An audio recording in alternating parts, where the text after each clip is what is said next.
શ્રેજા health કેરમાં આ mini ઘાણી છે જે અત્યારે સિંગ તેલ કાઢે છે. તમે જો ઘર બેઠા ઘરનું તાજું તેલ કાઢી શકો છો. આ બધા એના અલગ અલગ તેલ કાઢેલા છે, એના બધા સેમ્પલ છે. તમે જોઈ શકો છો તમે ક્યાં ક્યાં તેલ કાઢી શકો છો.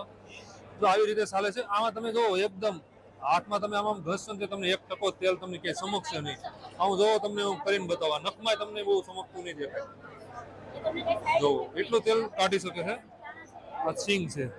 આનો તમે પછી માંડવી પાક ને ઘણા બધા ખાવાનું વસ્તુ જે આવે પ્રોડક્ટ એ તમે બનાવી શકો છો.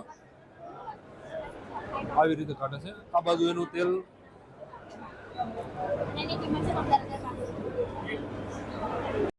આનું તેલ જોવો તમે, આ તેલ દેખાતું છે જે તેલ નીકળે